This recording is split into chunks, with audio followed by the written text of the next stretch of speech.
Admiral Ria Sato stood at the panoramic slit of Bastion Array, a ring-shaped defense habitat parked over the demarcation shell of Aegis Line.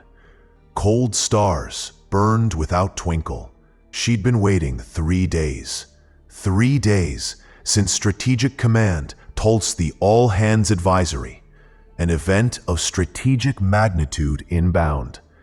Now, her wall of displays looked like a power substation mid-storm. Radiation graphs fretted. Lattice radar bled. The patterns they sketched would have rattled most officers. Ria wasn't most officers. 2,039 vessels were accelerating on an intercept. The Kel Dominion had committed a sector armada. They were not coming to trade. The Kel dossier was old and thick. In 3 millennia, they had ground down 212 star polities, from walled garden habitats to 1,000-ship federations. They prized compliance like oxygen. Now their trajectories converged on Sol and the 39 chartered worlds. At comms, Lieutenant Noor Qureshi, 20. Yes, Admiral, Evie said, eyes flat. A sovereign directive from Autarch Irix. Submit your systems to Dominion stewardship or face lawful eradication. We have 1 hour to comply. How munificent, Rhea murmured, emotionless. Threats like that traveled the void more easily than light. Empires measured humans and laughed. They saw 300 hulls on the Terran registry. They counted 2 centuries of deep space history and filed us under juvenile.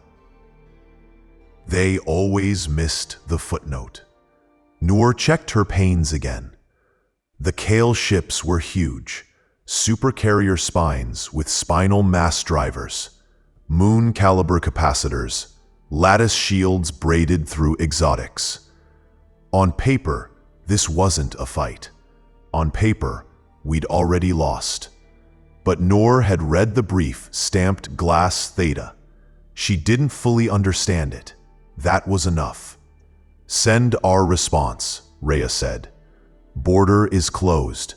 No negotiations, no exemptions. Any violation will incur. Noor's fingers flickered. The message rode in tangled courier to the Kel flagship in under a second. She wondered who would read it. Wondered if they would laugh. Evie brought up a second window. History. Ria caught the header and allowed herself the smallest smile. The Ordinance of Quiet. The Varaxi Incident. 72 years ago, the Varaxi Synarchy had surged across Aegis with 500 hulls and the inertia of 1,000 years of documented victories. 6 hours later, the strategic picture went gray.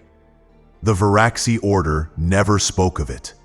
They cut a basalt arc on their homeworld and etched 500 ship names in silence. Their only communique to the galaxy: do not enter Terran chartered space. Others had tested the line. Their outcomes varied in shape, but not in essence. Fleets crossed. The universe said no. Priority link, Noor said. Strategic command on secured spine. The main panel bloomed with Director Ana Velasquez, chief of the Aegis Network. She had steadied humanity through 2 near wars and 3 first contacts that could have become wars. Her face was serious, not worried. Admiral Sato, she said, the Security Council has convened. We've reviewed Kale traffic. Orders, Director. Hold the line. Do not initiate fire. Do not yield. If they cross the demarcation shell, Protocol Theta Glass is authorized. Something settled in Ria's chest, like a heavy tool finding its slot. The final option. Understood. The council also instructs me to say this on record, Velasquez added. We have attempted peace. We have issued warnings. What follows will be the Dominion's choice. The link cut. Rhea looked to her bridge. You heard her. We hold. Commander Marco, align every node on the shell. Lieutenant Qureshi, I want full spectrum ears up and stitched. If a Kale ship breathes wrong, I want to hear the exhale. Affirmative snapped back. Outside, 30 Terran hulls, frigates, cruisers, a single heavy, hung over the line like filings near a magnet. They were smaller than the Dominion's juggernauts, but size was rarely the correct variable in the coming kind of math.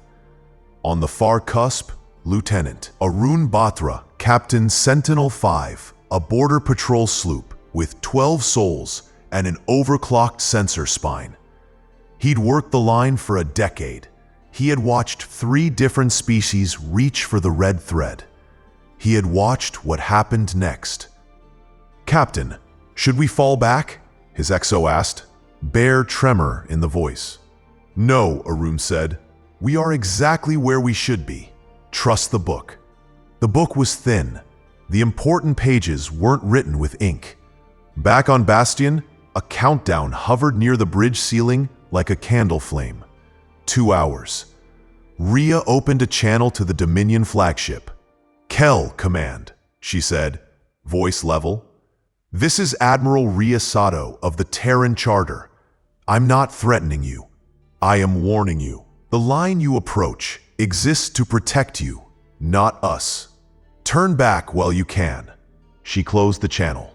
Noor watched the Admiral for a question, kept it to herself. Evie toggled subsystems most officers didn't know were real. The Kel formation didn't waver. Rhea exhaled slowly. Humanity had tried. The galaxy had whispered in 10 languages. Some lessons only the furnace could teach. All units, she said quietly, stand by Theta Glass. Across Terran space, deep facilities woke old machines. Antique circuits warmed and didn't hum. Nothing that touched Theta Glass truly hummed. And in the interstices of spacetime, inside the mathematical holes our equations politely ignore, something rolled over. Supreme Strategos Male Rise reclined in the command cradle of the Crown of Mandates. A 3-kilometer ribbon of gunmetal loaded with enough coercion to peel a crust from a planet. 2,000 warships brimmed around him. This was the visible mind of the Kale Dominion. It did not often need to prove itself twice. He reread the Terran notice and felt a private twist of amusement. We are protecting you, the humans had said. Charming conceit. The numbers said otherwise. 300 Terran hulls with acceptable but unremarkable metrics. Defensive depth, anemic. This would be administration, not war. Substrategos Vec, he said. Display Terran order of battle. Vec filled the Hollowell with tumbling human hulls. Compact, efficient vectors. They bias to thrust to mass over armor, Vec said. Predictable for juveniles. Our doctrinal model forecasts decisive victory within 6 hours of engagement. They will attempt multi-vector skirmish and standoff strikes. Our lattice will laugh. Mail nodded. He had seen this pattern in 40 campaigns. Hope skirmished. Empire closed. Their last bursts mentioned anomalies, gravity that lied, objects that existed on sensor mesh and refused to exist on the eye. Space is full of theatrics, Mail said at last. Neutron drag, dark filaments, freak geometries. Proceed. On Earth, Director Velasquez stood in the Hex Theater under the Capitol. Holowalls tracked every ship in human service, every power node, the heartbeat of every station older than most nations used to be. General Ajay Kulkarni crossed his arms. Admiral Pilar Gutierrez took notes like a machine. 90 minutes to shell, Ajay said. No sign of deceleration. They never do, Anna replied. Empires assessed what they could count and forgot what they could not. Terran fleet strength was a decoy, respectable enough to keep honest neighbors honest, unsubtle enough to tempt a hegemon. Our real policy was not built of armor. Call the council, Anna said. Time to vote. 12 faces assembled in light. Earth, the charter worlds, fleet, research, intercolonial law. They already knew the question. They had all read Glass Theta. We've warned them, Anna said. They will cross. Do we authorize activation? What will happen to their fleet? Asked Margaret Cole, governor of Hestia. Admiral Gutierrez answered. If Theta Glass deploys, the liminals will be visible at the shell. Most fleets reverse course immediately. If not, liminals defend themselves. How many die? That depends on the Dominion, Ajay said. The liminals don't kill if they don't have to. They are corrective. But if they're attacked, he left the sentence where it belonged. The vote was unanimous. Fatum Glass authorized. 30 minutes to the line, Mail's staff flagged a new Terran transmission. This one from a cruiser loitering near the shell. Put her through, Mail said. Captain Ines Duarte appeared. Blue uniform, few decorations, eyes like someone who had seen a calculation all the way to the end. When she spoke, the translation software made no attempt to soften her cadence. Strategos rise. You believe this is a matter of numbers and thrust and ceramic. On paper, perhaps it is. Our warnings are not about our fleet. I have campaigns older than your starships, Mail said. You waste my span. 72 years ago, the Varaxi told us the same, Duarte replied. They crossed. They never crossed again. This is the last time I will say it. The line is for your safety. He cut the link. His officers looked steadier than they felt. That was their job. This was his. All units, Mail said, his voice filling 1,000 bridges. 15 minutes to shell. Prepare for coercion operations. The juveniles imagine we can be dissuaded by folklore. Show them we cannot. Across the Armada, crews answered with ritual vows. Acceleration increased. They did not see the micro-lensing distortions beginning to stipple the volume of space before them. Their arrays could measure the gravity. They could not recognize the intention. They crossed the line. The instant the Kale Vanguard pierced the shell, Bastion's boards lit with honest alarm. Rhea's stomach tightened. They had tried. Execute Theta Glass, she said. Evie entered an authorization key Rhea had never let herself say aloud. Bastion's transmitter array did not radiate in any frequency a physicist would sign off on. The pulse leapt into non-commutative substructure through the algebra our reality uses to keep itself together, toward coordinates that were not coordinates, not for us. The liminals heard. Woke is the wrong verb for beings that don't do time sequentially. But from our vantage, that's how it looked. For 10 seconds, nothing visible changed. The Kel bore on, weapon capacitors peaking, grid shields singing with abuse current. Mail let the ghost of a smile crease his muzzle. Then Substrategos Vec stopped breathing for a second. Strategos? His board was a fever of spikes. Thousands of signals, each brighter than a supernova would be if you compressed it into a point and decided to be cruel to math. They popped into being around the Armada, not in front of it or behind it, but around it, closing a sphere with elegant disregard for distance. "What emission class is that?" Mail asked, even as he understood the question was wrong. "None in the book," Vec said. "They're not ship signatures. They're—" He swallowed. "They are alive." On Sentinel-5, a rune sensors rolled sideways in the best possible way. He had seen this twice. It never wore out the part of you that remembered being 5 years old and staring at thunderheads. "Do we yield ground?" his XO asked, voice tight. "We hold," a rune said. "They know where we are. The liminals did not arrive. Reality parted. That is the only sentence we can write without lying overtly. Space acquired seams, and through those seams slid entities that our language warns us not to describe with nouns. Their apparent sizes were kilometers long until you looked at them from another vector, and your instruments insisted they were small as a whisper. 1,000 of them enkisted the Kale Armada.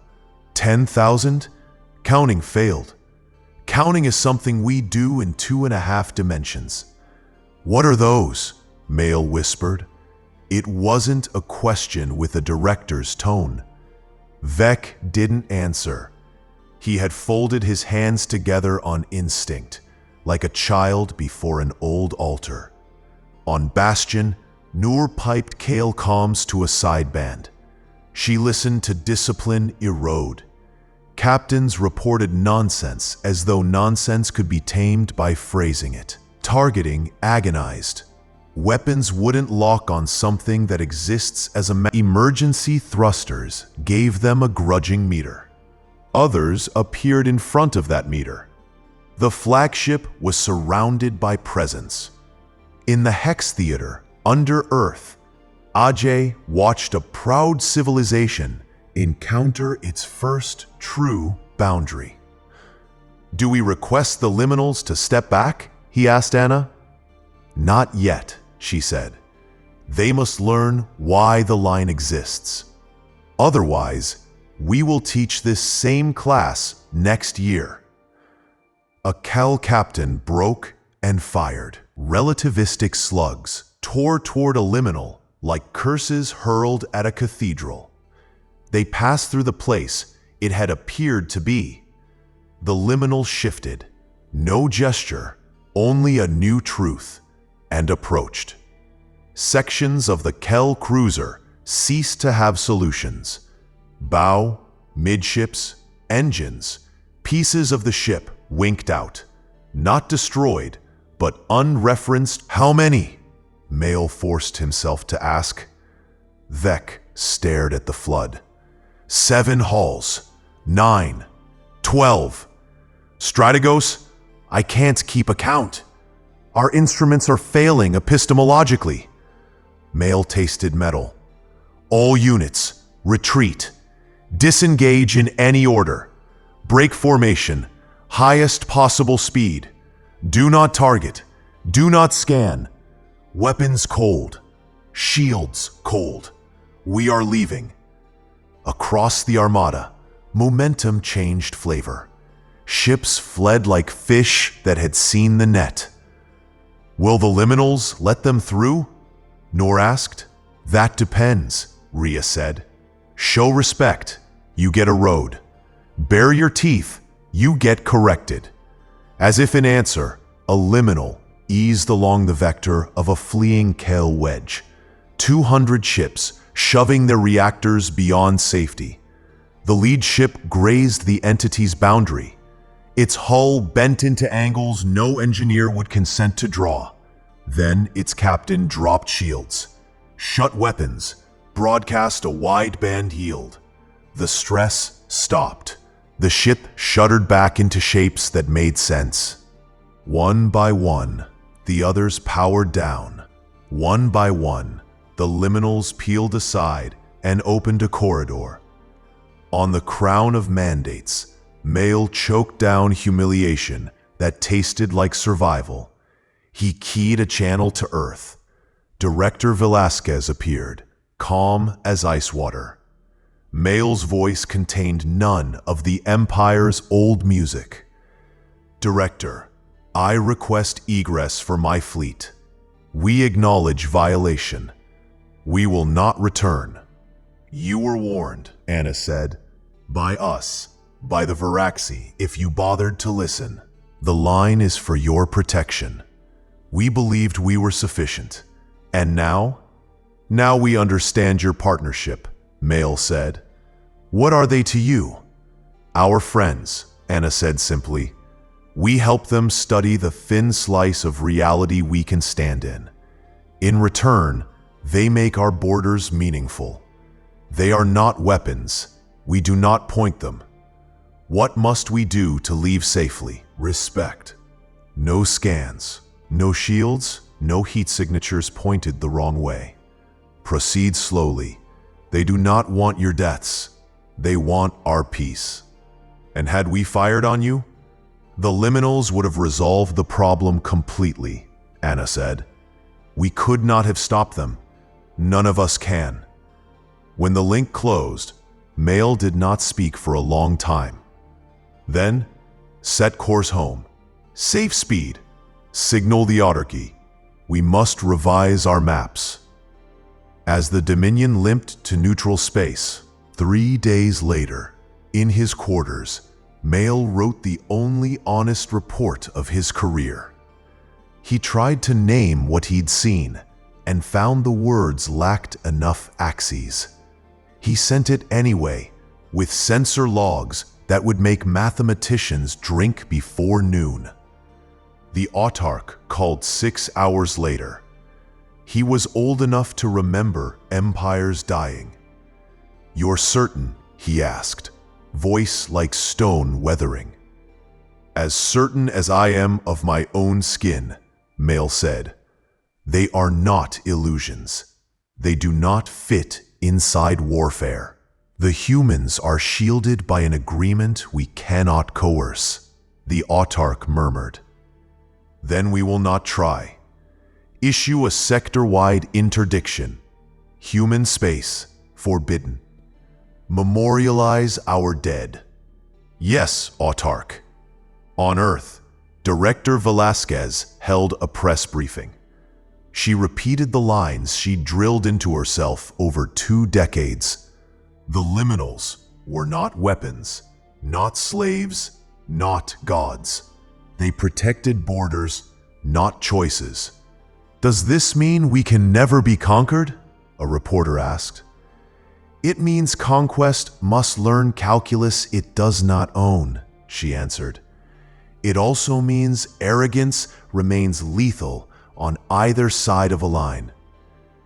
In mess halls and lecture modules across the charter, people watched the replays of impossible telemetry.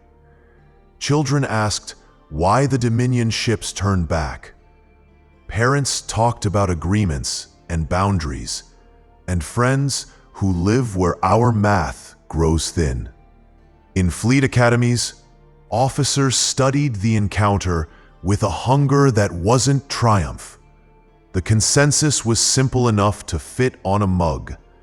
Maintain the alliance. Keep the line honest. Be small when you can. Be clear when you must. Not everyone liked dependence. What if the liminals lost interest? What if another species stumbled into their favor? But 50 years of faithful pattern beat hypothetical panic. 6 months later, on the Kel homeworld, a black stone autarch spoke to a galaxy that had once assumed he never would. We built this, not for glory, but for accuracy, he said. We crossed a line we didn't understand. We were corrected. Let this teach humility sharper than conquest. Envoys came to look. Pilgrims in uniforms came to vow restraint before they learned doctrine. On Bastion Array, Rhea returned to the observation slit. The border was quiet. Traders asked for passage and received it. No one crossed without permission. Fleet would like to lower alert, Evie said, joining her at the glass. Not yet, Rhea said. The Dominion will stay away, someone else will not. Someone always does. We start with words. We end with theta glass if we must. But every time we open that door, we tell our friends we can't handle our own house. Let's not tell them that, unless the house is on fire. Aye, Admiral. Rhea stayed with the stars a while longer. Somewhere, in the strata beneath equations, the liminals dreamed in parallel and waited with the kind of patience only beings outside time can afford. She hoped their patience wouldn't be tested soon. Hope, she reminded herself, is not a plan. Word of the Kel reversal propagated. It braided itself into the old Varaxi whisper, into the small canon of polities that learned to translate no. Stories mutated, as stories do, but the clause that mattered stayed fixed. Do not cross ages. Do not threaten the charter. Do not test the species that made friends with the places your maps refused to name. The line held, less with guns than with memory, less with fear than with a lesson finally learned.